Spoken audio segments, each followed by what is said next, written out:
a selfless and caring single mother. She just loved life. Dana would help in any way she could.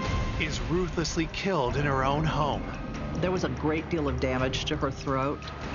It was a rather brutal attack. And it would have taken somebody very, very strong to have done that kind of damage. Leaving a family devastated. I cried every night. You just can't fathom it. You can't comprehend it. Police uncover a deadly obsession.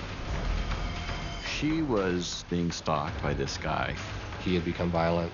He was a heavy drug user. To expose a killer closer than expected. How is that possible? Someone that Dana was trying to help. That had to be a huge betrayal. Every time they looked at an obvious suspect, that person had an alibi. What I was told completely changed everything. That was quite a shock. I couldn't believe it. It was all a bunch of lies. Puyallup, Washington, a charming and peaceful town at the foot of Mount Rainier. The city of Puyallup is about 30 miles south of Seattle, 6 miles east of Tacoma. It's just a nice little town. It's a community, a lot of families, parks. Has a small town feel to it. There's a lot of small businesses. The downtown area is easily walkable. It's a terrific little community. The tranquility is shattered in August 2001 when police get a call from a worried couple who cannot reach their nanny, Dana Laskowski, even after several attempts to contact her. We got a call from Dana's employers that she hadn't shown up for work. Her employers assured us it was very unusual for Dana to not show up. An officer is sent to Dana's home to investigate and arrives at 11 a.m., 3 full hours after she was expected to arrive for work. The officer arrived. He knocked on the front, knocked on the back door, and found the back door ajar. He walked in the back door, walked through the kitchen and through the house, and found an adult female who's deceased on the couch in the living room. Working off a general description, the officer identifies the victim as Dana Laskowski. The crime scene is secured until detectives from Puyallup PD arrive. When we found her on the couch, we see the position of her body, and that's unusual. Her one arm is underneath her head, her other arm is behind her back. She's twisted so that her waist is at an awkward angle. The awkward twist to her body is something that we don't normally see in a natural death scene. It just has a sense that it's a murder.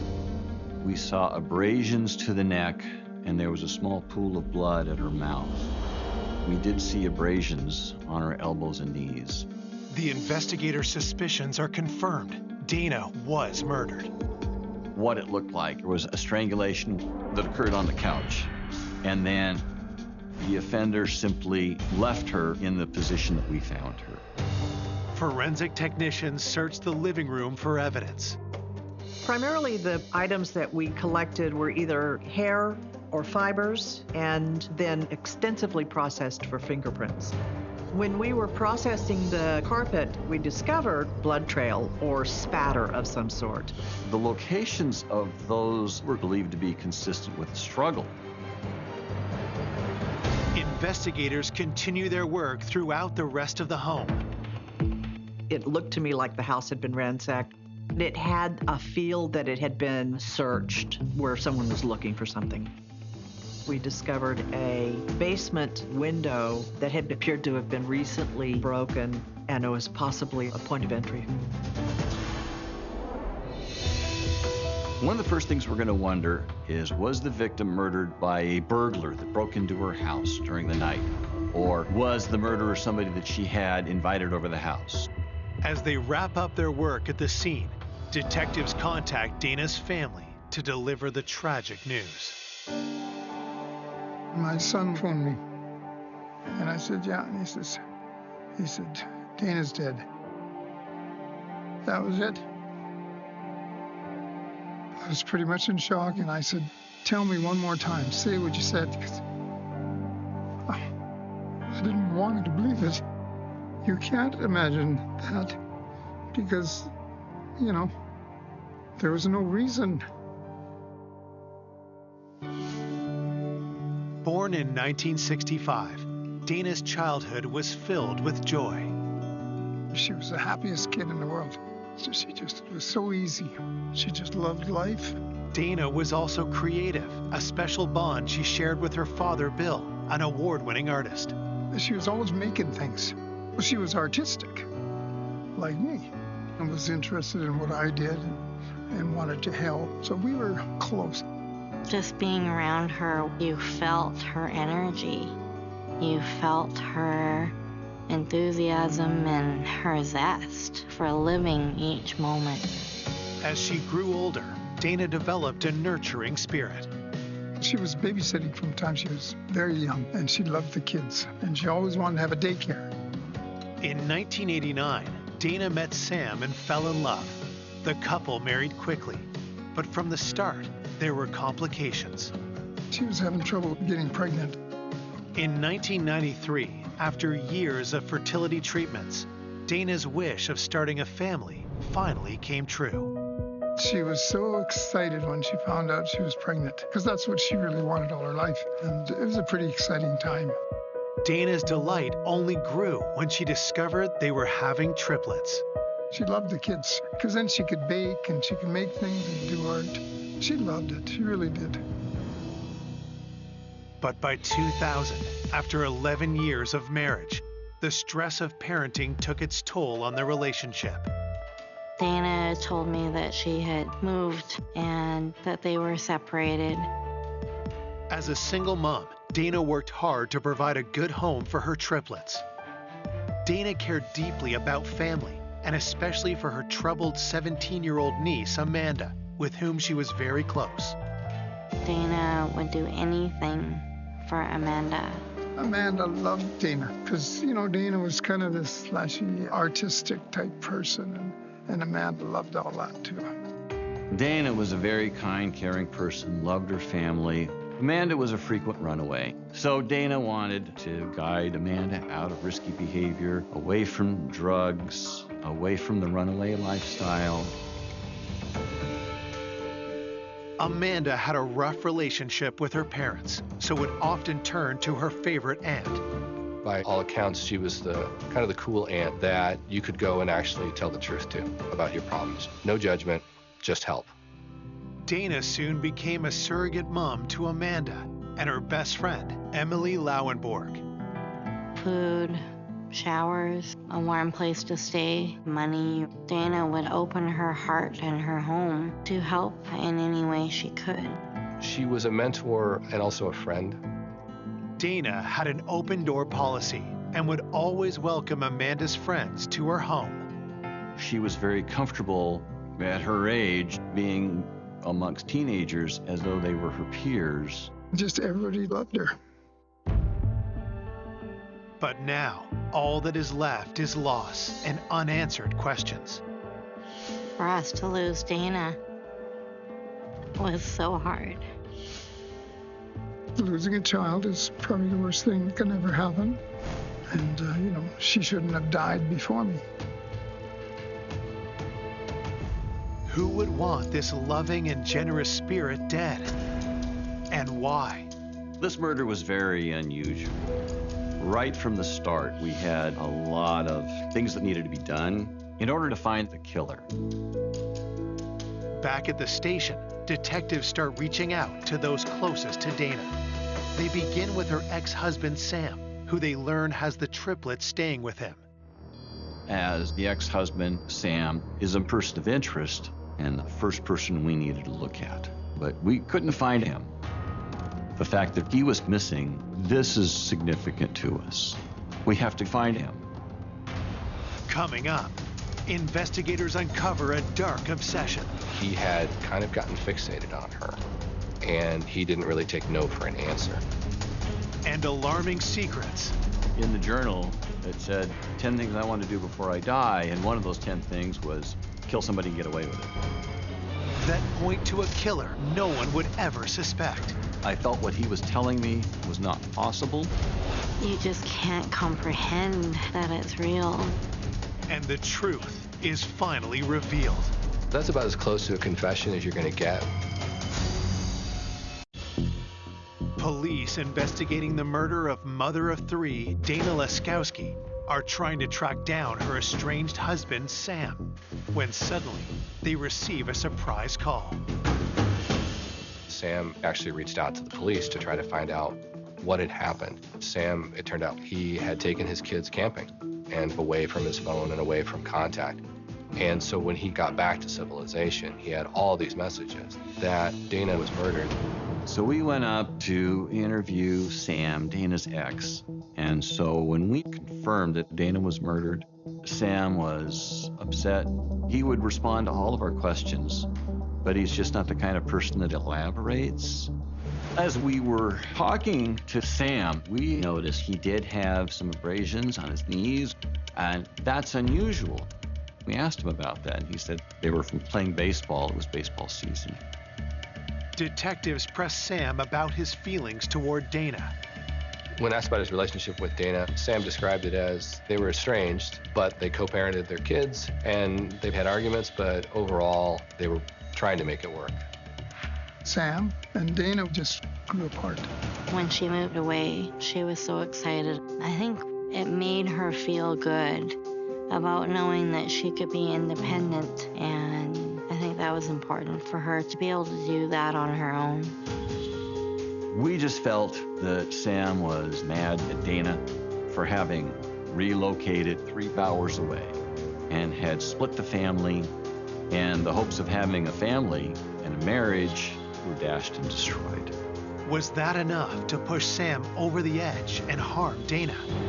Based on the information that we had about her ending her time with her husband and becoming estranged, we thought Sam had possibly come over to discuss something that has to do with custody, and they'd gotten into a fight, and the fight resulted in Dana's death. Police ask Sam where he was the night of Dana's murder.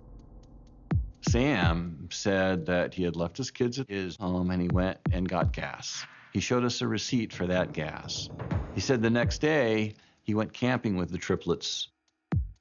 Detectives believe Dana was killed sometime between midnight and 7 a.m., but Sam cannot corroborate where he was at that particular time. There wasn't an ironclad alibi. He didn't have 3 adults who would be able to say he was with us all night. There were kids, they were sleeping. It was not impossible for Sam to have left the kids and come back to Dana's house and committed the murder. And we looked at the possibility that he filled up his gas tank, drove to Puyallup, killed Dana, and then drove back to the kids at the home. Investigators press Sam further. Sam denied killing Dana. When we approached Sam for his fingerprints and his DNA, he was not necessarily agreeable or cooperative, didn't like the idea that he was a potential suspect. He certainly didn't like the idea that we thought that he might be responsible for her murder. Sam didn't really want to cooperate with requests for DNA and hair samples. Sam's behavior may be suspicious, but police have no concrete evidence to tie him to the murder. You can't charge someone with a crime just because their alibi isn't ironclad. You can't charge them with a crime because they can't prove they were someplace else. You have to prove that they committed that crime. There has to be evidence at the scene that connects the person to the crime. And so in this particular case, they didn't have that with Sam. While police seek hard evidence against Sam, Dana's autopsy results come in. The results were that she had died of strangulation. The cause of death was a fracture of the cricoid cartilage in her throat. There was a great deal of damage to her throat, her windpipe, and it would have taken somebody very, very strong to have done that kind of damage. We were going to be looking for an offender who had upper body strength and prone to flying into a rage. Because of the fracture of the cricoid cartilage, takes a great deal of strength. And a strangulation itself takes a very committed attack. The victim generally fights back. And then the attacker has to double down on the strangulation while the victim is struggling back. Just to think that Dana struggled and fought for her life, it's just wrong. It's all wrong. Looking for new leads, detectives turn to Dana's niece. Police contacted Amanda as she was a relative and somebody who knew the victim. And what Amanda said was that Dana was the kind of person where she could go over, do laundry, maybe get a little bit of money. That was who she was, and that's how she helped out Amanda. And she didn't know what had happened or who would want to murder her aunt. Detectives also speak to the couple who employed Dana as a nanny. When asked if they knew of anyone who might want to harm Dana, their answer is chilling. Dana's employers told us that Dana was being stalked by this guy. Her employers told us that Dana had said that if anything happened to her, he'd be the one. And that was significant to us because I'm looking for a killer.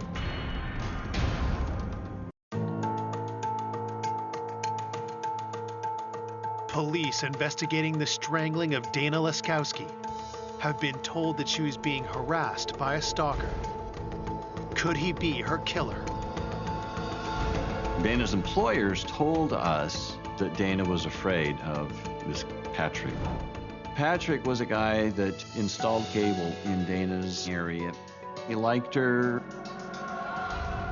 Dana had told her sister-in-law and her employer he had kind of gotten fixated on her. Dana, by accounts, let him know that she wasn't interested. Police learned that Patrick had been trying to contact Dana for over a month straight, and that his pursuit had become even more intense. Patrick was leaving notes and flowers on her back porch. He wrote some notes that were like poems. Then, the messages took a disturbing turn. Dana's friends told the investigators he left her a note letting her know that he had been observing her and seen her doing things inside her home that he wouldn't know unless he was observing her. Dana mentioned that she was concerned about someone possibly watching her. The thing that really concerned Dana was that it appeared that he had her under surveillance.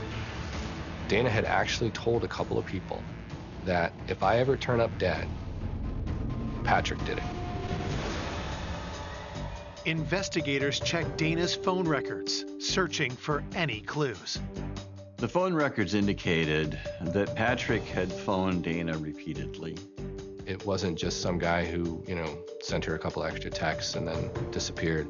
This was somebody who was going beyond that, doing stalking type things that would be concerning in any context.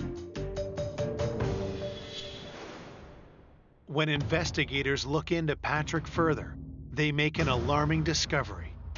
Patrick was driving a white van. It was a ladder truck. We had neighbors that had identified a white van in the area around Dana's residence prior to the murder. His work van had been seen in the alley behind the house. It was a white van, so it matched the description that the neighbors had mentioned. Pretty much demanded that we look at him as a very real suspect in killing Dana. Did Patrick's obsession with Dana turn deadly? We immediately got a search warrant for his DNA, for his locker, for his vehicle. On September 2nd, detectives find Patrick at his home address. We served the search warrant on him. He was very belligerent and very uncooperative with us during the service of that search warrant. He didn't want to answer questions. He didn't want to let them in the house. He did the kind of things that you might expect somebody to do if they had in fact been stalking someone and had gotten caught doing that. Investigators bring Patrick down to the station where they tell him Dana has been murdered. His demeanor changed 180 degrees from being belligerent and confrontational to Dana is dead. He says, I'm sorry, I didn't know that. I didn't kill her. Here, please take my DNA, search everything. I'm not the one who killed her. Detectives asked Patrick where he was the night Dana was murdered. Patrick said that he was at work that evening. He then hung out with some friends and went to bed. Once given the information for his alibi, investigators looked into it, and they were actually able to verify it. He had an alibi and could not have committed the murder. We also ruled out Patrick's ladder truck with the van the neighbors told us that they saw drive around Dana's residence. There was nothing in the service of the search warrant or in our investigation that indicated that Patrick wasn't being truthful with us. Given what he had done and the ways in which he had scared Dana prior to that, he's very lucky that his alibi could be confirmed.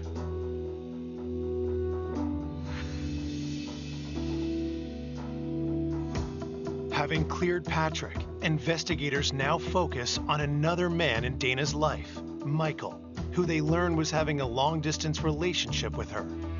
Michael lived up in Canada, worked in the film industry. Dana met him when she was up in Canada visiting one of her friends. And they hit it off, and so they started to date. But he stayed in Vancouver, and she was down in Puyallup, and that's a several-hour drive from Puyallup to Canada. Friends tell police that their relationship was not without problems. They said Michael would party to the level of like a teenager, that he was at a certain level of partying that Dana didn't approve of. And so Dana was a little uncomfortable with that. There'd been a point where Dana had broken it off, but he was still interested, so they tried to make it work and get back together. But when detectives dig deeper, they learn Michael has a darker side. We were told that Michael was a biker, that he was a heavy drug user. Police also uncover a significant piece of information. Dana confessed to a friend that she'd had a one-night stand. And when Dana had that one-night stand, she was still in a relationship with Michael. Could this have been a motive for Michael to kill Dana? When we found out that Dana had a one-night stand, we looked at Michael as a potential suspect, possibly murdering Dana out of revenge. Investigators searching for the killer of single mother Dana Leskowski have a new possible suspect, her boyfriend Michael. Detectives want to know if an infidelity may have led to Dana's death. That caused us to believe that we had to rule him out as a person of interest. Michael lived in Canada, so we went up, and when we talked to Michael about Dana's death, it appeared to us that he was very emotionally overcome by it, that Dana was the love of his life, and that she had been taken out of his life, and that he was very seriously grieved. Michael also tells police he knew about the one-night stand, but had moved on. Detectives press him further. Michael told us that when he was on the phone with Dana on the night of her death, that she seemed a little guarded to him. He told her that he loved her, and then she didn't tell him back that she loved him, and he thought that was a little odd. He didn't like how the conversation ended. And that prompted him to want to get on the road and come down and see her and see if everything was okay. Michael claims he never made it to see Dana. He said he was stopped at the border and he was turned away. He had some legal matter up in Canada that wasn't settled, and so he wasn't admitted. There was border crossing records that verified his alibi, that he did not cross the border. He got stopped by Border Patrol, and so he was able to show definitively that he was not anywhere near Puyallup at the time of Dana's murder. We didn't find the evidence to support that Michael had committed the murder. Michael is ruled out as a suspect. Police also determined the man Dana had a one-night stand with was nowhere near her house on the night of the murder. At this point of the investigation, we just were really kind of at a dead end. I mean, there were all these people who would have been really good, solid suspects in any homicide investigation, but all of them had alibis, and all the alibis were verified. I was frustrated that the case wasn't moving forward, that it wasn't advancing. With the case at a standstill, detectives search for any detail they may have overlooked. Where Dana's ashes are inurned, there's a book. and people can go and write their memoirs. The book has been left open for comments since Dana's funeral. If the perpetrator was someone who went to the funeral, and if the perpetrator was someone who maybe has some guilt about that, they may have left a clue behind. When detectives look at the book, one entry, written over a month after the funeral, grabs their attention.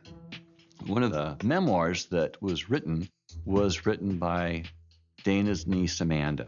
And she said, "I'm so sorry I wasn't a better niece for you. 34 days clean and sober. It's all for you."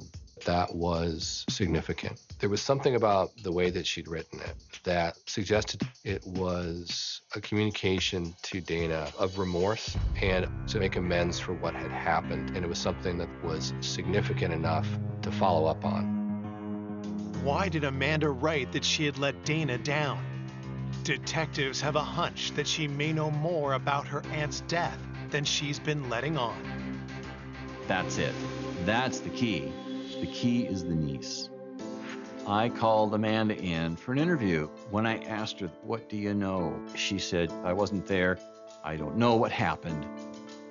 With Dana gone, Amanda has been missing a mother figure, getting into trouble, and as detectives learn, spending time with a rough crowd. In the center of Puyallup downtown, we had Pioneer Park, and a lot of troubled teens would hang out there. The park kids called themselves the Park Rats. Amanda usually would be out around town in the middle of the night, hanging out with the Park Rats. Dana would often welcome Amanda's circle of friends into her own home. Could one of the Park Rats that Amanda knows have been somehow involved in Dana's death? And I talked to her about who of her friends would meet this profile of having upper body strength, prone to flying into a rage. And Amanda said, "Well, it sounds like you're describing Blaine." She said Blaine actually attacked her on a couch, and it was a rather brutal attack. Blaine had come on to her, and that she had rejected him, and that he had become violent. Had Blaine tried the same thing on Dana, only for things to turn deadly? Blaine had been at Dana's house before in some casual get-togethers, and possibly Dana would have rebuffed that advance, and that Blaine would be the kind to fly into a rage. Then Amanda reveals something else. Amanda said that while we were processing her Auntie Dana's crime scene, she was across the street. She ran into Blaine there. She said that Blaine had scratches on his arms. When I get this information from Amanda, I look into Blaine and I find that he's got a violent past and he has quite a criminal history. Police learn that Blaine's rap sheet is extensive and littered with drug and gun charges. I felt he was a very good person of interest in the murder of Dana Laskowski. But there's a big problem. Blaine is no longer in Washington. I found him living in the far southeast part of the United States. I wanted to bring him back to Washington to collect his DNA, to talk to him as a person of interest. But he was not cooperating.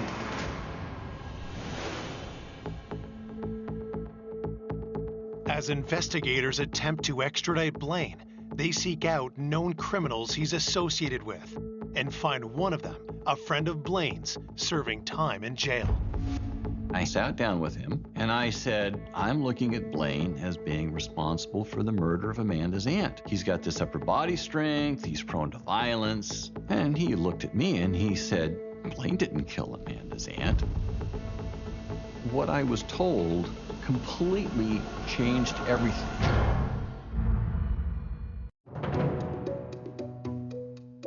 Detectives hunting the killer of Dana Laskowski have a new suspect, Blaine, the troubled friend of Dana's beloved niece, Amanda.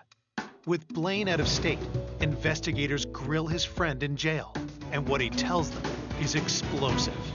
So police suggested to him that maybe Blaine had been involved. The friend said, "No, it's not Blaine, it's Emily." He said, "Emily killed Amanda's aunt." It's a stunning allegation. 17-year-old Emily Lauenborg is Amanda's best friend and someone who Dana treated like a daughter. I felt what he was telling me was not possible because Dana always had an open door and was always welcoming to Emily. Police found out that a lot of times Amanda and Emily would show up at Dana's house. Dana was somebody that Emily could go to safely regardless of the circumstances, and Dana would take her in. So as you can imagine, that was quite a shock to the team. To confirm his story, investigators speak to other members of the Park Rats. Two of these kids told me, yes, Emily killed Amanda's aunt. Blaine didn't kill Amanda's aunt. Nobody doubts that Emily did it. Nobody. One of these individuals told us that Emily was doing a lot of drugs. Had Emily's reckless behavior somehow played a role in Dana's death? I was told that they all had nicknames for each other, and that Emily's nickname was Mutant. The first nickname that we called her was the Mutant, because she was stronger than any other girls that we knew. Everybody's scared. She'll beat your ass. She'll knock you out. She was tough. She would challenge them to wrestling. She would beat them in wrestling. She was very intense. And I was told she's able to choke people. She would wrap one arm around their neck, grab the other hand, and flip their body over her hip. And that was consistent with the body position that we found Dana Laskowski in. Twisted at the waist, with one arm behind her back and an injury to the neck. And so the initial thought that it can't be her was slowly replaced with, well, maybe it could be her. She's intense, she's strong, and everybody seems to be kind of scared of her. Did Emily actually kill Dana?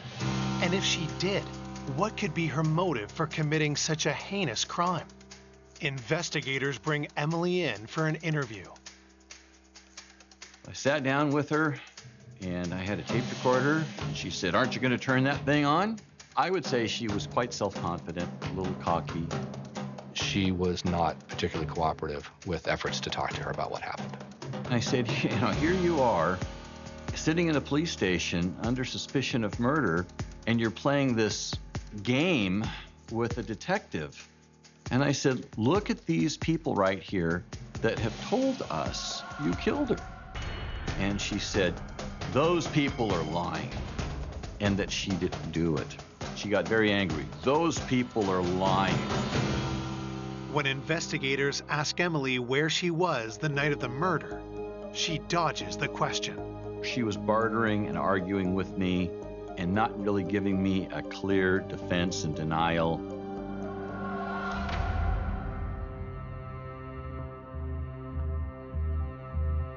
Officers obtain a warrant to search Emily's residence. One of the items that they recovered from Emily's apartment was a shirt that Emily had taken from Dana. One of her friends told us that Emily had a black shirt that belonged to Dana and that she actually wore that to Dana's funeral. We went back to the pictures of the funeral and did see that Emily was wearing a black shirt. One possible explanation for that was rubbing her nose in it. Not only did I kill you, but I'm wearing your blouse to your funeral. The search uncovers more incriminating evidence. And we found this journal. And in the journal, it said, 10 things I want to do before I die. And one of those 10 things was kill somebody and get away with it. One of the statements in the journal that Emily wrote in her own hand when talking about Amanda, because she'd gotten into an argument with Amanda, was, I could effing strangle that bitch just like her aunt. So that was very significant. I was invigorated because I had something. That's about as close to a confession as you're going to get. It is absolutely sufficient for me to take that to a jury and say, this is her admitting that she killed Dana Laskowski. On March 13th, 2003, Emily is charged with first-degree murder. When I found out that Emily did what she did, I couldn't believe it. When you find out that such a young person could take a life, how is that possible? Someone that Dana was trying to help and care for, that had to be a huge betrayal. You just can't fathom it. You can't comprehend it.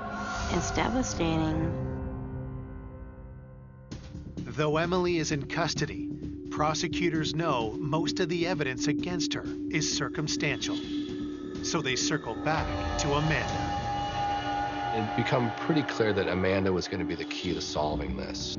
We needed Amanda to crack, because absent that, or a confession, there wouldn't have been enough to prove that Emily committed that crime. If Amanda did know what happened, why hadn't she told police? And why had she covered for her best friend?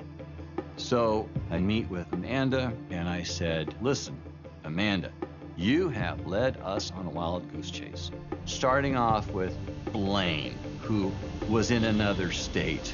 He didn't do this. You have not come forward with this right from the start. You know what? This is a case of conspiracy after the fact. So tell me what happened. That's when she really cried and sobbed. Police have charged local teen Emily Lauenborg with the murder of Dana Laskowski. Now, investigators suspect Emily's best friend, Amanda, Dana's own niece, may also be involved. I said, all right, tell me what happened. You've sent us on every possible goose chase and every rabbit trail you could head us down. It was all a bunch of lies. Through tears, Amanda makes a horrific revelation. Amanda disclosed that she and Emily came to Dana's house and they came to the back door. They were high on some drugs and they just went up to try to get some money. And Emily was rude and Dana said, you girls have to go. Things quickly escalate.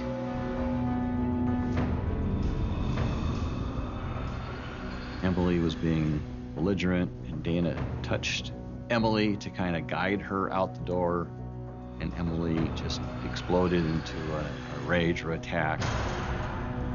Basically, she attacked her, put her in that wrestling hold, and squeezed too tight with some kind of scarf or fabric.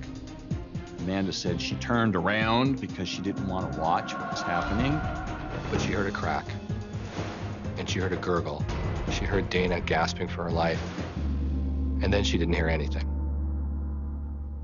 And that was because Dana was dead. And then they took the money and left. It seemed to be, by Amanda's account, that it was kind of an explosive situation that got out of control. They didn't go to the house to murder Dana. I was told that Emily had said that Amanda was always ditching her for her aunt. Emily, she was jealous of Dana.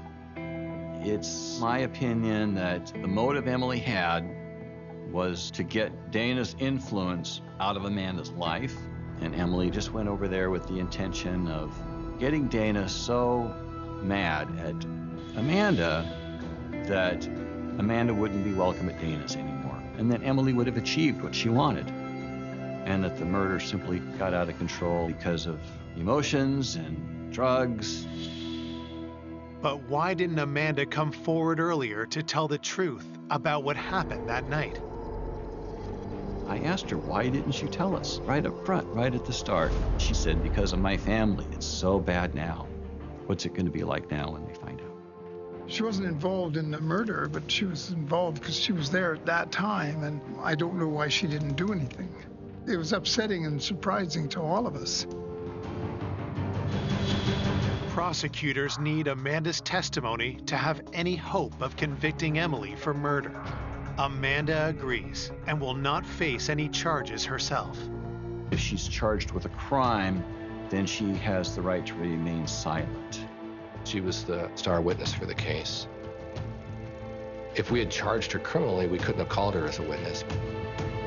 Despite the agreement, prosecutors fear Amanda won't keep her side of the deal. The biggest challenge for us, from a prosecution standpoint, was that setting aside Amanda's testimony, everything else was circumstantial. Wearing a blouse can be explained away. an angry journal entry can also be explained away. I think the only way that we could have been successful in front of a jury was to have Amanda take the stand. The problem was knowing exactly where Amanda's loyalties would be. She was very conflicted. And there was definitely a chance that Amanda could have taken the stand and said, I lied to the police when I said what I saw, and I didn't see any of that. I was very concerned that the jury was going to listen to this case and look at Emily and say, I just don't buy it. This is a case where, had we taken it to a jury, all of those questions that had come up in the investigation, all the initial leads, all the doubts that it could really have been Emily, all the alternate explanations were certainly enough that it could have been that a jury had decided that we just didn't prove it beyond a reasonable doubt. Prosecutors face a difficult choice. Risk Emily walking free after a jury trial, or guarantee at least some jail time with a plea deal. Ultimately, what we're trying to do here is to make sure that we hold the killer responsible. Emily was allowed to plead guilty to a lesser charge of manslaughter. On January 21st, 2004, over 2 years after Dana's murder, Emily is formally sentenced. Emily was charged as an adult. Her sentence was just under 7 years. Even though Emily is sent to prison, her sentence brings a mix of emotions. I felt a sense of relief that someone was now being held accountable for Dana's death, but I did feel angry. I thought, well, at least it's something, you know. But it just was amazing that you could take the life of a young mother and only get like 6 years. Doesn't make sense. Dana's family was upset that the sentence was so light. They felt that the person responsible for taking the life of Dana should have been given a stiffer sentence. It was really tragic. And one of the things about the criminal justice system is it doesn't put things back the way they were. It just tries to hold people responsible so people can move forward. I cried every night. I think I must have cried for a year. I miss her a tremendous amount. And I will think about her forever. I don't think we ever will get over the loss of something so tragic. I can't really say her family ever had closure, because to them, the loss was the loss of Dana. A gavel dropping doesn't undo that loss. I miss her a lot. I think Dana would want to be remembered as a loving mother, a loving friend, and a loving child.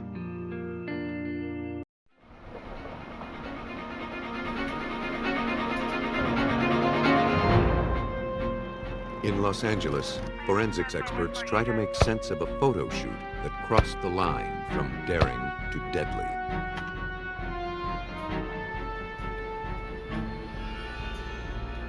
In the Pacific Northwest, law enforcement hunts a brutal predator whose lust for violence is reaching fever pitch.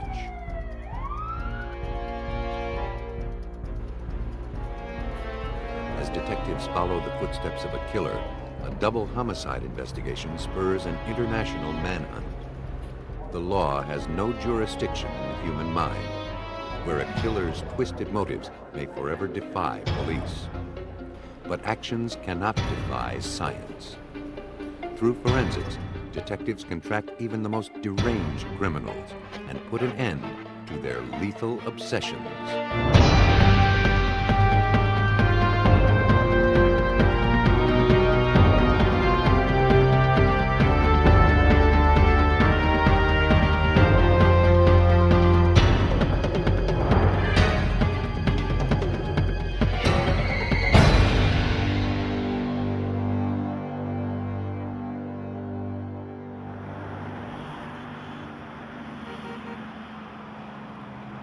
In Los Angeles, where image is everything, a pretty face and sexy body can launch a woman into the spotlight. But not everyone makes it that far. In November 1995, a model went to a photo shoot and vanished. Days went by without a word. Worried friends and parents had no clue to her whereabouts. Then she caught the eye of a passing stranger. One afternoon, a trash collector working along the Angeles Crest Highway found a daydream in the litter. The 27-year-old model. Several days later, he saw the woman's face again. Disappeared 7 days ago. She was Linda Sobek, a model from Hermosa Beach who had been missing for 5 days. He contacted the police about his odd discovery. Yeah, hi, this is Frank Artino. Yeah, I'm calling about that girl that you have on TV that's missing. A former LA Raider cheerleader, 27-year-old Sobek was riding a wave of success. Her schedule was packed with shoots for magazine covers and calendar spreads. She had just landed a part on a popular sitcom. The day she disappeared, Linda told her mother that she would be at a remote photo shoot with a photographer named Chuck. Her mother didn't know who Chuck was or where they were going. Linda promised to call her after the shoot. No call ever came. The trash collector showed police where he dumped the roadside trash. Yeah, I threw him in here with one of these bags, but this was this bag right here.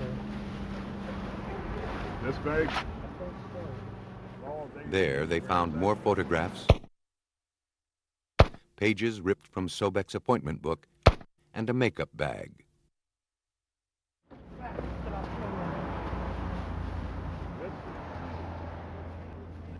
They also found a clue they hoped would lead them to the model. The receipt was for the loan of a sport utility vehicle, a prototype that hadn't been released yet. It was signed by Charles Rathbun and dated November 16th, the same day Sobek disappeared. It seemed the mysterious Chuck had been identified.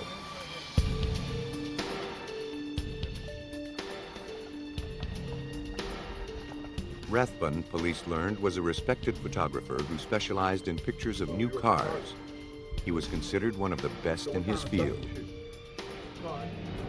Rathbun said he didn't know how his receipt got mixed in with Linda Sobek's belongings, but admitted that he was probably the last person to have seen her.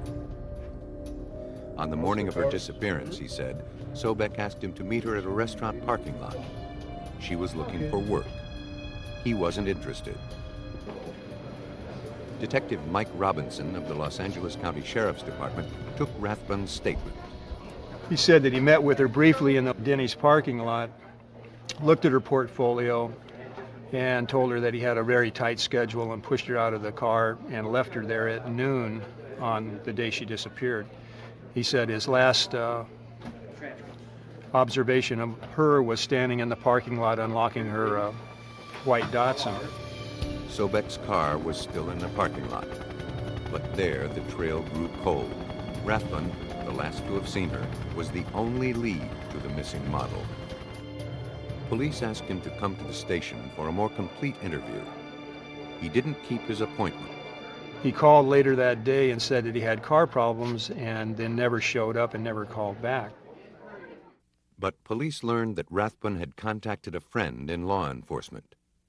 She had received a rambling fax in which he confessed to accidentally killing Sobek. He also threatened to kill himself.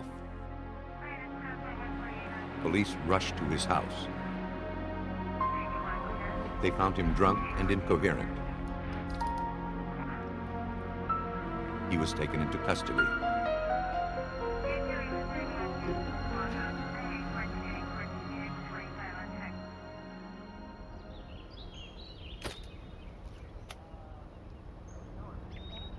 In jail, Rathbun gave police a second account of what happened. He admitted that he'd lied when he said he hadn't hired Linda Sobek. He recounted a tragic accident at a dry lake bed in the Mojave Desert. Rathbun wanted to photograph Linda taking the rugged prototype through its paces.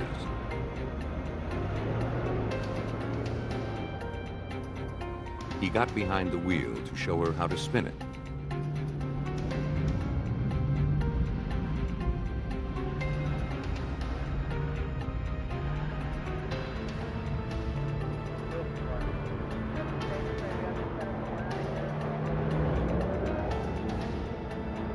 He claimed he had lost control of the 2.5-ton vehicle, and the rear end slammed into Sobek, killing her.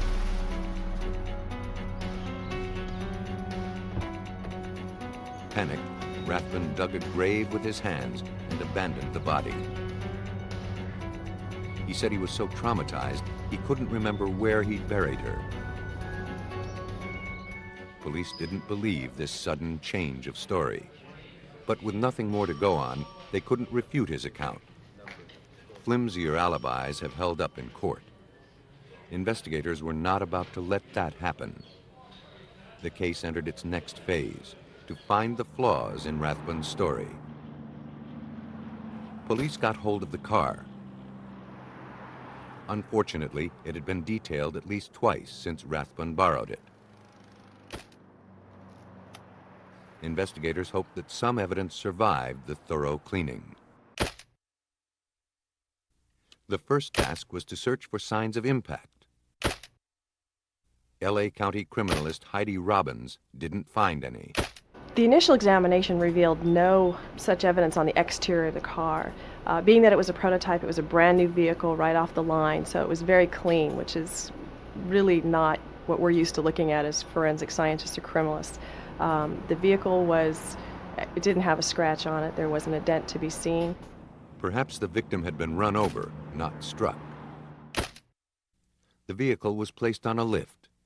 Again, the car was clean. We didn't see any type of blood or tissue or fiber evidence at all associated with the exterior or undercarriage of that vehicle. The next step was to examine the vehicle's interior. Although the leather seating looked pristine, it was not. Blood residue was found in the crevice between the seat cushions and had stained the stitching. Tests showed that it matched Sobek's blood type. 4 long blonde hairs were collected and shown to have belonged to her. Robbins noticed that one of the doors had a deep dent in it. It seemed that a struggle may have occurred inside.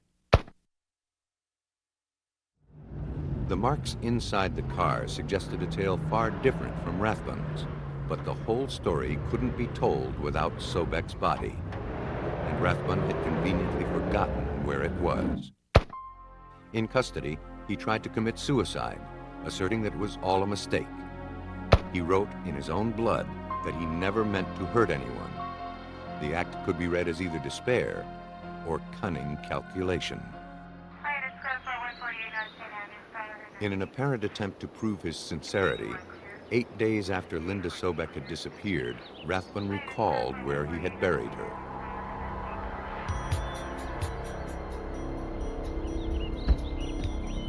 He directed the search party to a steep ravine, 6,000 feet up, 40 miles from the site of the photo shoot.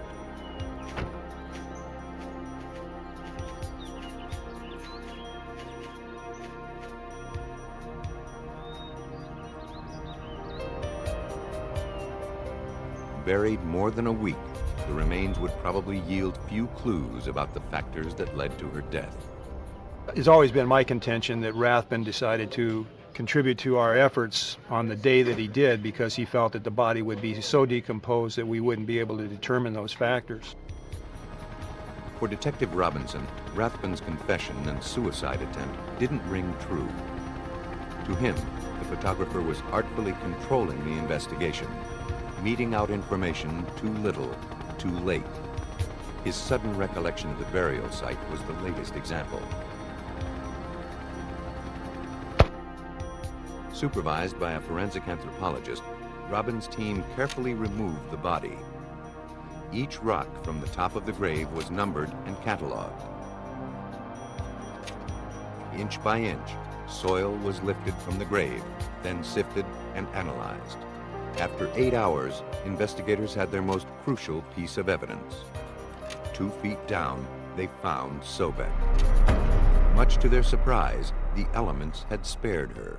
There was very little degradation, and I think due to the coldness and that altitude and the ravine that she was buried in had such minimal amount of sun exposure, she essentially was refrigerated for those 9 days.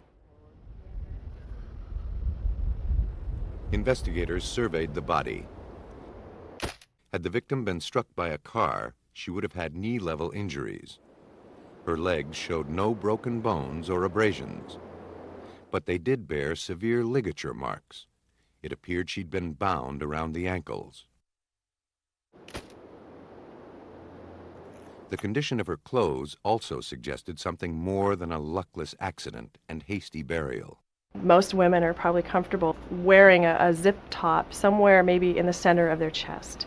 And Linda's clothing was zipped all the way up to the base of her neck.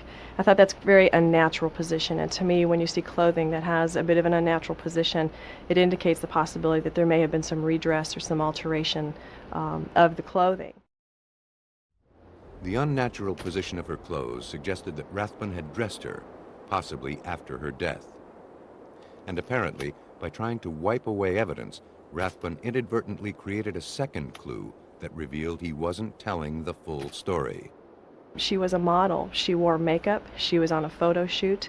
And when she was recovered from that grave, there was a complete absence of any makeup or any residues thereof that we could detect in the crime scene. And that concerned me also. The condition of her clothing, makeup, and the marks around her ankles suggested that the victim wasn't just standing around before she died. Something else was going on, and it pointed to murder. Linda Sobeck was photographed for the last time on the autopsy table. From marks on her body, the medical examiner could tell that she had been smothered. Hemorrhaging in the eyes showed the breath was literally squeezed out of her, and she hadn't gone without a struggle. Her wrist was sprained. She had been tied up. The physical evidence shattered Rathbun's story of a car accident. As the case went to trial, a first-degree murder charge seemed inevitable, but Rathbun wasn't finished. In a bid for a manslaughter conviction, he offered another account of what happened. His new version explained away all of the evidence. In what was now Rathbun's third rendition, he claimed that Sobeck began to undress and strike erotic poses. He said she was a tease. She became upset when he took pictures of her. He set the camera aside and they started kissing, but she wouldn't let it go further. After things cooled down and she got dressed, Rathbun showed her how to make the car spin. But he was too reckless.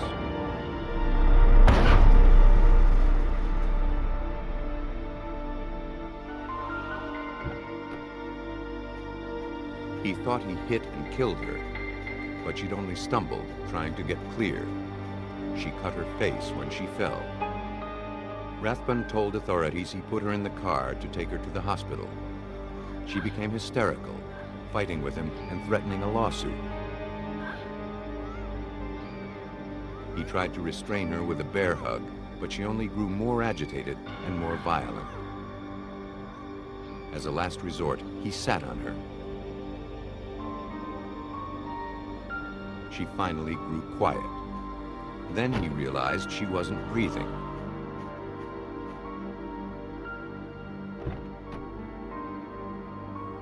He pulled her out of the car to try to revive her, but she was dead. To explain the ligature marks, Rathbun said he then bound the model's ankles to better maneuver the unwieldy body back into the vehicle. He then buried her. It was a colorful story, but once again, it felt too contrived. I felt that in trying to answer every piece of evidence that the prosecution had presented, he sort of built a patchwork quilt that wasn't real square at the edges. It just didn't have the right form to it. If Rathbun could sell this fabrication to the jury, he'd likely get off with manslaughter. To prove his case, Rathbun provided the court with 5 rolls of film from the photo shoot. He explained that he had left them in the desert after the victim was killed. He had his brother retrieve them for him. 4 of the rolls showed Sobeck modeling, but the 5th roll was almost unrecognizable. Rathbun explained that it contained the intimate photos of Linda Sobeck that proved she was teasing him. But in the heat of the moment, he'd grabbed a roll he'd already shot, Not realizing, he took pictures of Linda Sobek over pictures of the Lexus interior. The harsh desert climate also had apparently affected the rolls, ruining the emulsion. Rathbun presented 13 distorted images of a woman in pornographic poses, double exposed over a car interior. And along with them, he served up a modified version of what happened. This version better explained the condition of the victim's clothes and makeup. At this point in time, facts of the story changed. We had another version of the truth come out at this point, and it was suggested that her death actually resulted not from a vehicle this time, but from this consensual sexual activity that had gotten out of hand, a little too rough, and accidentally resulted in her death. These photographs were introduced to prove this latest version of the truth. Investigators set out to prove the photos were fakes. Detective Robinson felt the pictures were too damaged to be conclusive. He needed to determine if the Lexus and the woman in these photos were really who Rathbun said they were. He learned that several weeks before borrowing the Lexus, Rathbun had photographed a 1998 Oldsmobile prototype. The detective requested Rathbun's pictures of that car's interior from the manufacturer. Heidi Robbins brought the double-exposed images and the Oldsmobile interiors to the National Law Enforcement and Corrections Technology Center in El Segundo, California, for comparison. The agency provides sophisticated forensic imaging technology for law enforcement. The images were scanned into a high-speed computer and enhanced with graphics software.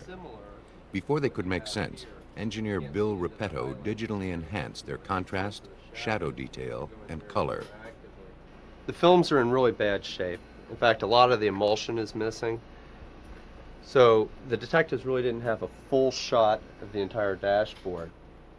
Using our equipment, we were able to alter the contrast, do some sharpening, look for features that were hard to do in the conventional photographic process, but we can do it in real time on a computer. I guess you're interested in finding out, is that a body part or is that part of the dashboard? Once the pictures were sharpened, Repetto sized and overlaid the Oldsmobile dashboard atop the damaged negative. His goal was to see if the car in the photos was really the Lexus that Sobek died in, or if it was the Oldsmobile. That you can match up things like the speedometer dial, the radius of the steering wheel. Unfortunately, we can't see this pattern, the logo on the steering wheel, but it matches up pretty good. I mean, you work with this just a few minutes and it's pretty darn obvious this is not a Lexus, this is an Oldsmobile.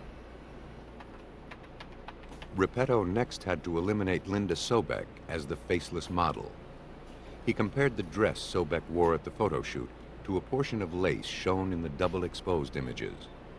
Because lace patterns repeat, it only takes a fragment of the material to point out a mismatch. Now in this image, you can see that there's a definite pattern here. There's a boot-shaped mark, a vertical feature, and it bends over to the left, and that's repeated up here. The lace patterns were inconsistent. So were comparisons between Sobek's anatomy and the model in the photos. Rathbun's latest account was disproven. The defense, on their fourth and final version of the truth, when the defendant took the stand, had to go up and explain all the physical evidence findings and the circumstances surrounding the death. And in his testimony, he did initially state that this was the Lexus and that this was in fact Linda Sobek. And it was very powerful rebuttal testimony when the jury could see for themselves that not only was this not the Lexus, but this clearly was not Linda Sobek. Once again, the facts contradicted Rathbun's story. The jury didn't buy any of Rathbun's tales. Charles Rathbun was convicted of first-degree murder and sentenced to life in prison without possibility of parole. Almost from the start, the photographer was the focal point of the Sobek case.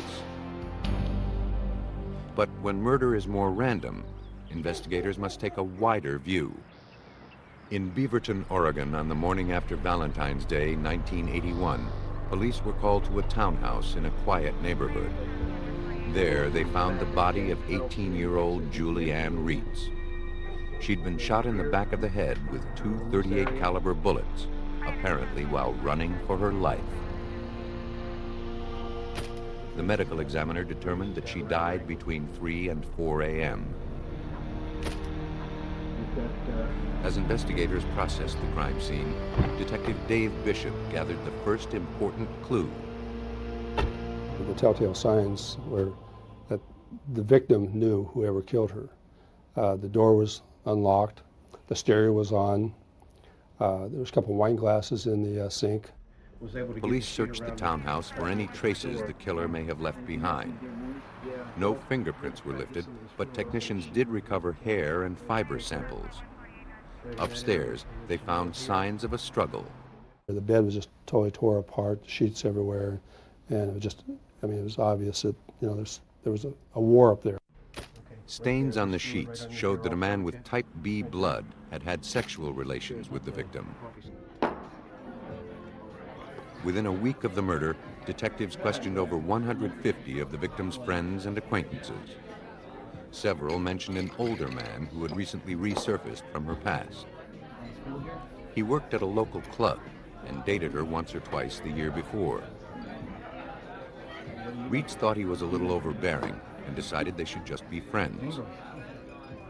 His name was Randall Woodfield. Randy had been an All-American athlete and was drafted by the Green Bay Packers for a brief stint in the NFL. He was an affable, fun-loving guy, but he was no Boy Scout. Police learned that he was on probation, having served 3 years for robbing joggers in Portland. Police arranged an interview with him. He vaguely remembered the victim, but said he hadn't seen her for months. Investigators found him candid and agreeable. You know, if you didn't know him, he would be the guy next door. I mean, he was and pleasant to talk to. Not, used very little profanity, soft-spoken. Woodfield was forthcoming about his past, but suspicions were raised when he refused to submit hair samples or take a polygraph test. 7 grueling hours of interrogation produced little information, but managed to wear him down. He finally agreed to let police search his apartment. I told the detectives the first thing that when we went into the house to grab was the sheets off his bed, and because that was going to give us the hair and blood. Investigators got the hair sample they wanted from Woodfield's sheets.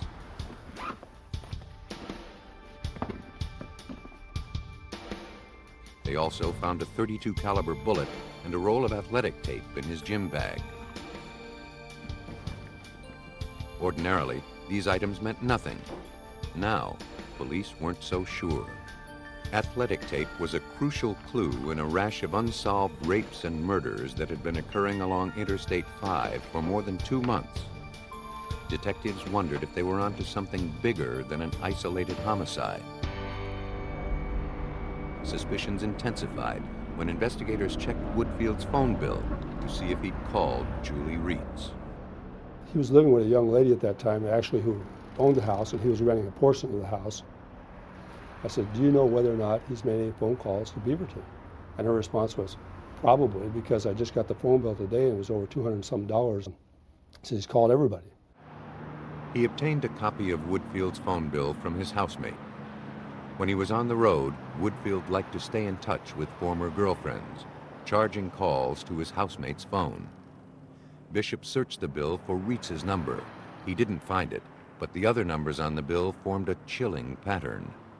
But all of a sudden, as I'm going through this, it became very obvious that what I'm seeing is scary. It's the map of I-5. Beginning in December 1980, a predator hunted along Interstate 5 over 3 states, robbing roadside establishments, sodomizing and killing the young women who worked there. A task force had been set up to track the killer's movements, to gather the paltry clues. He was rigorously consistent, preying on strangers, leaving no prints. Dark hair, dark-eyed, described as handsome. He often wore false beards and hoods. About 6'2". On January 18, 1981, 1 month before Reitz was killed, police and rescue were called to an office building in Salem, Oregon, several miles down I-5 from where Julie Reitz was killed. What do you got? Lisa Garcia and Sherry Hull had been cleaning an office when an intruder slipped in. The women were sexually assaulted. Both were shot in the back of the head. Astonishingly, Garcia never lost consciousness. Though groggy and confused, she was able to dial 911. A twist of fate had kept 2 bullets from entering Garcia's brain. Hull was not so fortunate. She died at the hospital. Detectives analyzed the office crime scene.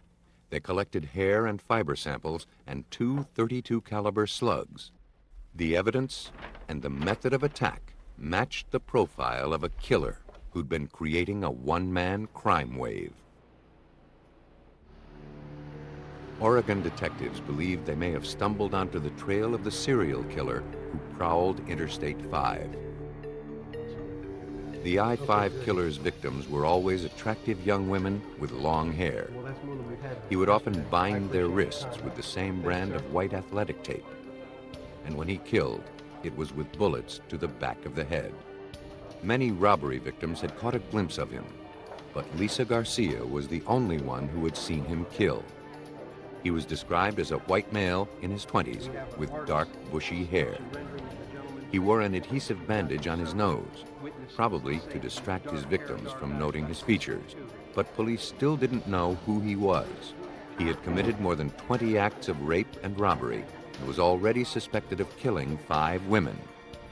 Julie Reitz made it 6. Like the office building Garcia was shot in, Reitz's house was along the I-5 corridor. Garcia gave the I-5 killer a face. Reitz gave him a possible name, Randall Woodfield. The blood and hair samples gathered from Woodfield's apartment, bolstered by the paper trail of his phone bill, gave authorities enough evidence to go to Woodfield's home and arrest him for suspicion of murder as the I-5 killer. But to build their case, they needed as much evidence as they could muster. Lisa Garcia, the sole survivor of the I-5 killer's murderous attacks, was called in to identify him. Either in the yes or the no column if it's not the mayor on this sheet that I've given. Do what I say and you won't get hurt. Don't call the police. Where's the back room? Thank you. A lineup was arranged. Participants were asked to recite statements made by the I-5 killer. Stand up to the microphone, please. The circumstantial evidence against Randall Woodfield was strong. His physical description and movements matched the killer's profile. His housemate confirmed that he was out of the house on the nights the killer struck. The hairs from Woodfield's bedroom matched the strands found in Julie Reitz's bed and in the office building where Lisa Garcia was attacked. He had type B blood. Do what I say and you won't get hurt. Don't call the police. All the police needed was a credible eyewitness. Do what I say and you won't get hurt. Lisa Garcia unequivocally picked Woodfield from the lineup. It was the voice, she said, that clinched it. If the bullet found in his apartment could be linked to the .32 caliber slug removed from Lisa Garcia's skull, the case against Woodfield would be a lock. But police faced 2 problems. The single bullet found in his possession hadn't been fired, so it bore no marks that would enable police to compare it with a bullet from any crime scene. And worse, they had no gun to test fire it with. Traditional ballistics testing would be useless. Instead, investigators needed to compare the bullets atom by atom. At Oregon State University's Radiation Center, analyst Michael Conradi uses nuclear power to put criminals behind bars. They called us up and described the evidence that they had and asked us if we could help them with that. We told them that that was an ideal situation for activation analysis. Conradi received 4 bullet fragments from crimes police suspected were the work of the I-5 killer. He was also given the bullet found in Woodfield's gym bag. His job was to see if they matched. Manufacturers produced bullets in batches. Each tank of lead contains different amounts of the trace elements silver, copper, tin, antimony, and arsenic. A process called neutron activation analysis allows scientists to compare minute levels of these elements. This enables them to identify bullets produced in the same batch. Conradi cuts a sample from the bullet, flattens it into a wafer, and cleans it in nitric acid to remove contaminants.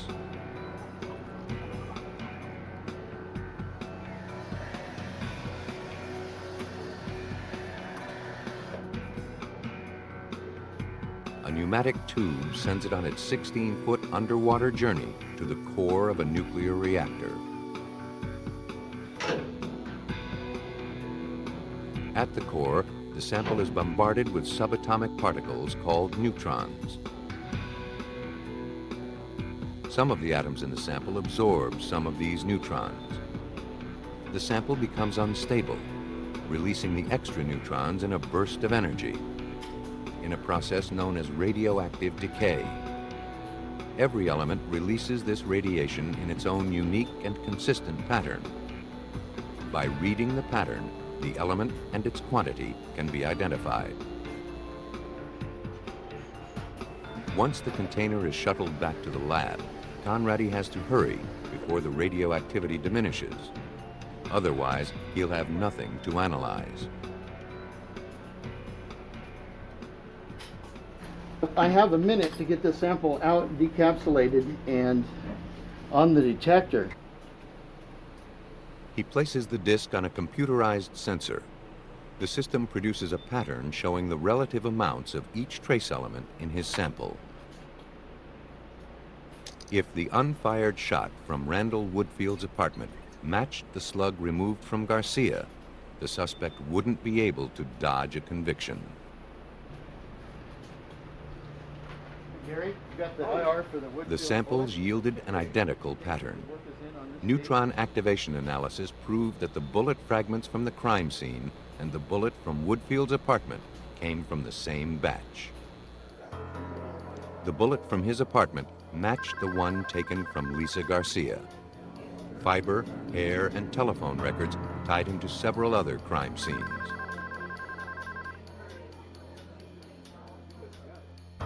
Woodfield was a sly, methodical killer who prepared for his attacks with a ritualistic intensity. His pattern was as consistent as it was deadly.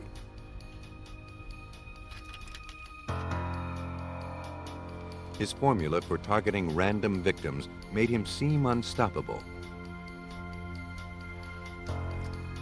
But then he broke his routine and turned on someone he knew. That ultimately led to his capture. Based on the evidence, investigators assembled the final hours of Julie Reed's. Mr. Woodfield would come to her house at approximately 3 in the morning, contact her. He had been drinking. Hey, Julie. Hi. How you doing? Asked if he could crash there for a while. Just thought I'd come by to see you. Yeah. She apparently agreed. They had a couple of glasses of wine. She put on some coffee. Is that okay? Because that's really all I have. Oh, yeah, that's great. Because I think that's all I have. Here, it's in here somewhere. Just give me one. At that time, he pulled the gun, took her upstairs, No, what are you doing? What is it? raped her, sodomized her, and then coming down the stairs, shot her twice in the back of the head. Armed with an imposing forensics case, the prosecution was able to prove that Randall Woodfield was the I-5 killer. He was found guilty of murder, attempted murder, and 2 counts of sodomy. He is currently serving life plus 165 years in the Oregon State Penitentiary. A killer's motivations often lie beyond the scope of forensic investigators. Detectives must satisfy themselves with learning how, when, and by whom a murder was committed.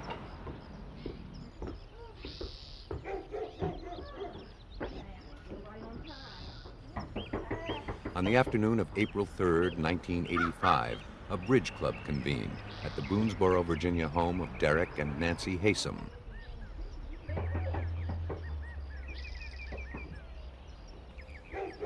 Though both their cars were in the driveway, neither 72-year-old Derek nor his wife answered the door.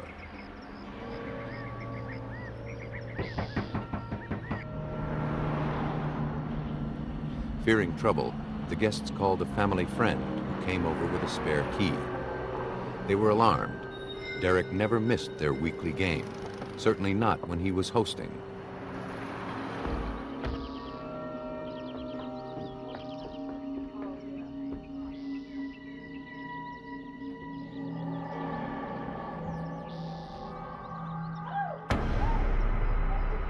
Inside, investigators from the Bedford County Sheriff's Department were faced with a gruesome scene. Anybody call a coroner yet? They determined that Derek and Nancy Haysom had been killed the previous weekend. Their throats were slashed, their bodies marred by numerous wounds. Detectives eliminated robbery as a motive for the killing. There was no forced entry, no valuables or money taken.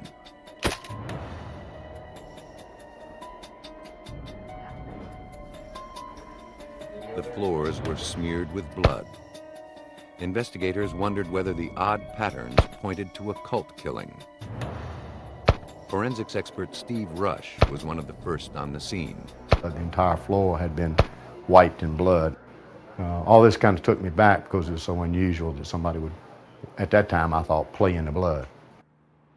As investigators scoured the scene for evidence, they realized that the cryptic swirls were actually the work of a murderer trying to cover his tracks. They feared he may have succeeded all too well. Normally, a messy crime scene yields many clues, but the scene at the Haysom house in Virginia wasn't the aftermath of a sloppy killer. When the criminal noticed that he was leaving footprints, he removed his shoes and camouflaged the tracks. A single print survived. The oak flooring on which it appeared was sent to the lab for analysis. At the Virginia Division of Forensic Science, Dr. Robert Hallett uses footprints to stop criminals in their tracks. He works from life-size photos to keep the original prints free from damage. From telltale weave patterns, he could see that the print from the Haysom house came from a foot in a sock. A bare foot would have made his job easier, because feet, like hands, bear tiny grooves called friction ridges. A print expert relies on these ridges to precisely match a footprint to a person. They can make a positive identification to the exclusion of anyone else. They could say that that print was made by the person who gave them a known impression. That's not possible in this examination.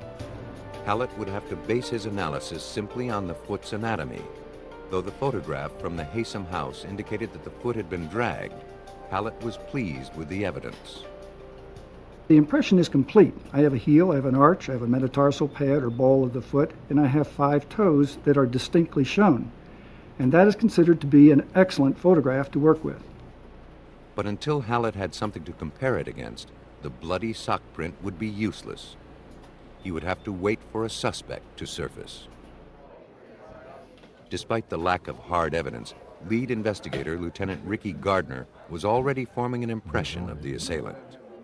It was obvious from the get-go that whoever performed or committed the murders was very angry with both Mr. and Ms. Haysom. The Haysoms appeared to have known their assailant and had even shared a meal. Stale remnants of food and wine lingered at 2 place settings, but 3 chairs, not 2, appeared to have been pushed back abruptly from the table. The Haysoms were killed by someone they didn't fear, but should have. Gardner's team searched for any small clue they could find, any hint of the killer. They tried to elicit latent fingerprints by sealing the house and pumping it full of superglue fumes. Hours passed as they laboriously analyzed a house full of fingerprints. But out of the thousands lifted from every surface, no suspicious ones could be found. The killer left no fingerprints. Now investigators were out for blood, hoping to track the killer's movements by the bloody trail he left. To reveal subtle traces, the forensics team used luminol. The chemical combines with blood, even drops imperceptible to the human eye. When the light goes out, the luminol-enhanced blood glows under an alternate light source and filter. The luminol indicated to us one person coming out of the house, going down to the driveway, and appearing to get into an automobile. These were photographed and swabs were taken and were identified as blood. The victim's blood, tracked on the killer's socks, revealed only one set of prints. It confirmed a lone assassin. A more intense search continued inside to see what else the blood might reveal. Once again, they pored over every inch of the house, looking for telltale clues of the killer's movements. Through most of the house, the luminol told investigators nothing they didn't already know. Then, in the bathroom, the chemical revealed one single drop separated from the rest. The killer failed to completely wash it away. Detectives supposed it came from the killer's own wound. Testing showed that the droplet was type O.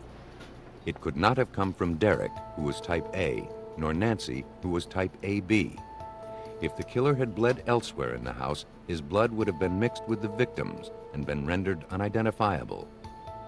The careful killer had left a vague trail, but no hints about the motive. Investigators questioned friends and family, asking each where they'd been on the weekend of the murder and checking every story. No suspect surfaced.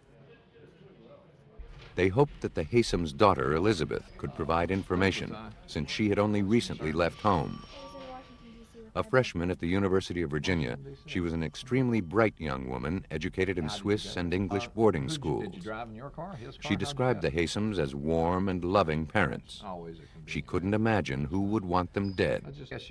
Elizabeth said that she and her boyfriend had been in Washington, D.C. when the murders occurred. She was able to provide movie stubs from the weekend. In checking her alibi, Gardner obtained their hotel and car rental receipts.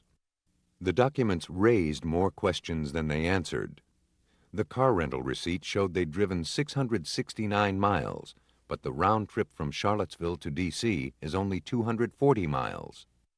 When I went to Charlottesville to talk to Elizabeth, I confronted her with the fact that we had learned of this, and she stated that they had done a lot of traveling and had gotten lost on several occasions. And I'd say, you have to get major lost to have that many miles on a car. It was inconceivable that they racked up an additional 429 miles in 2 days of city driving, unless a trip to Boonesboro was added to the equation. Gardner contacted Elizabeth's boyfriend to hear his side. Jens Soring, a German citizen and son of a diplomat, shared Elizabeth's intellect and international background. The Jefferson scholar hardly seemed the violent type. Like Elizabeth, he said they had put the extra miles on the car when they got lost while sightseeing. Suspicions peaked when Jens refused to supply a blood sample or foot impression, claiming his involvement might endanger his father's diplomatic status. Police arranged a second interview with Jens. He never showed. Instead, Elizabeth's half-brother found a note in Elizabeth's apartment.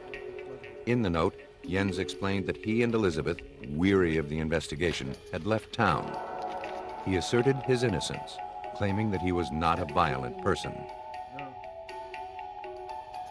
A search was conducted.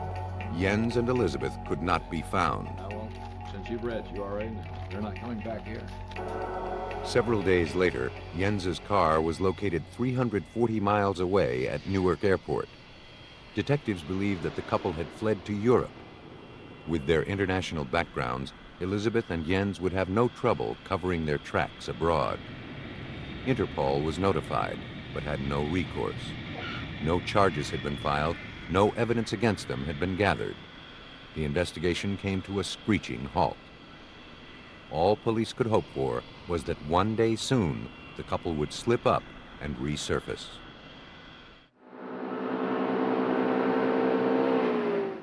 Seven months passed. The prime suspects had fled to Europe. Then, in May 1986, a British detective searched the flat of a young couple who'd been arrested for check scamming.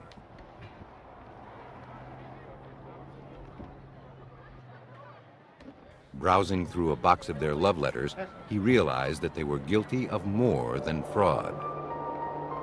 The lovers had planned a murder. The letters and diary told a far different story than either Jens or Elizabeth had shared with police back in Virginia.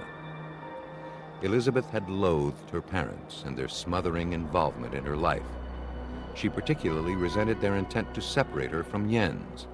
She wanted them dead. Would it be possible to hypnotize my parents, she wrote, do voodoo on them, will them to death? Why won't my parents just lie down and die? I despise them so much. Jens wrote that he was willing to help concoct a scheme to pull it off. A constable from Scotland Yard contacted Detective Gardner. And he says, I understand you may be interested in Jens Soring or Elizabeth Haysom. And I'm going, yeah? All the time, you know, I'm sliding up in the chair a little bit more. And he says, were her parents murdered?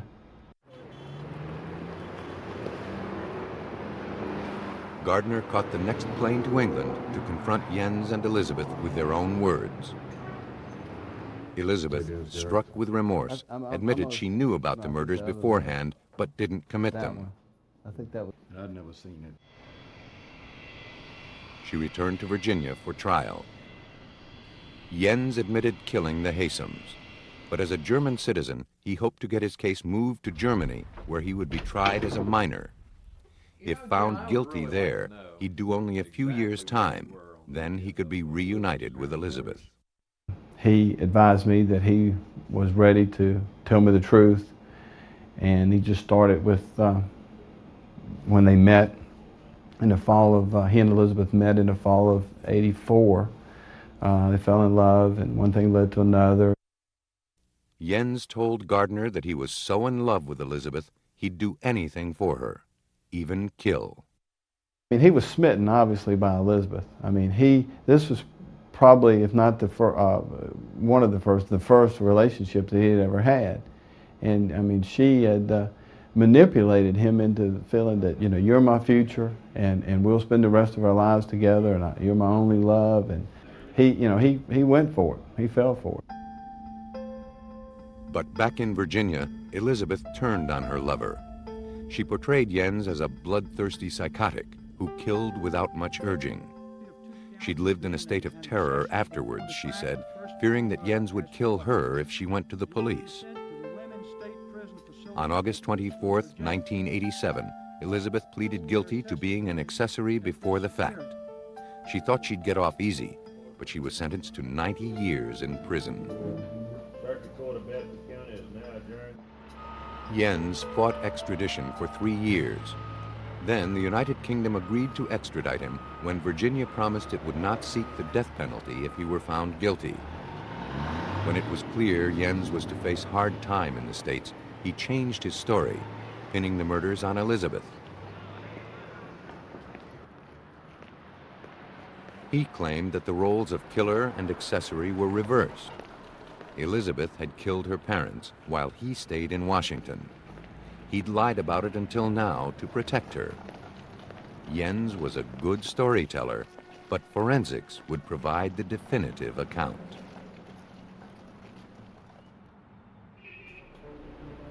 The next step in the Haysom murder investigation took place in the lab, where Elizabeth Haysom and Jens Soring made footprints. And now I want you to walk through, be sure all parts are touching. All right, stop. All right, now just walk right on through. Robert Hallett compared these impressions with the print gathered at the crime scene.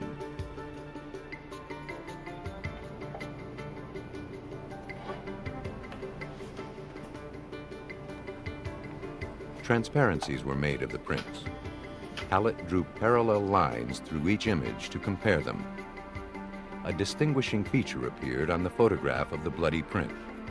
The ball of the killer's foot formed a plateau between the second and third toes. Following the line, Hallett found a striking similarity with Soring's footprint.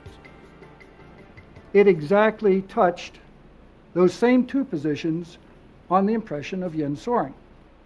However, when that parallel line, keeping it equidistant all the way across, came to this position for Elizabeth Haysom, the pad, metatarsal pad, was significantly below, quite a bit below.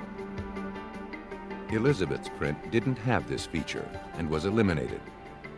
Hallett tested Jens's print further. This is the impression that we're trying to determine as to who made. And I've placed an overlay over it, the right foot of Jens Soring, placement of the toes, metatarsal pad, the ball of the foot, the arch, and the heel, all exactly match. There were no differences. In Hallett's opinion, Jens Soring had left the print. The foot that made that impression was either that foot by Jens Soring or someone that had a foot exactly like his, and I've never seen such a condition to exist. Next, a sample of Soring's blood was tested against the single droplet found on the floor of the Haysoms' bathroom. They matched. Both were type O.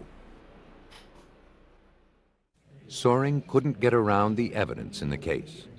A single sock print and one wayward drop of blood indisputably put him in the house on the night of the murder. His own letters spoke of premeditation. I'll get it. At trial, an account of the murder was pieced together. Jens and Elizabeth had met in school, but the Haysoms didn't think Jens was good enough for their daughter. They had been threatening to use their influence to have Jens expelled from the university. Come on. Determined to stay together, Jens said, he and Elizabeth made a plan. While she created an alibi in Washington, Jens drove to Boonesboro to kill her parents.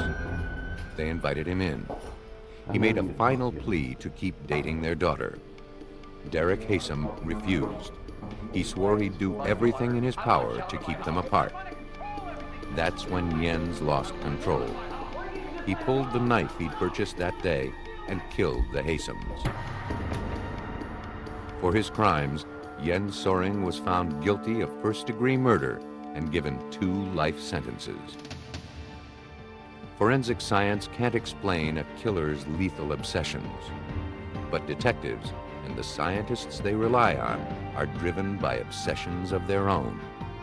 In the field or in the lab, they are on a mission to stop killers, no matter how long it takes.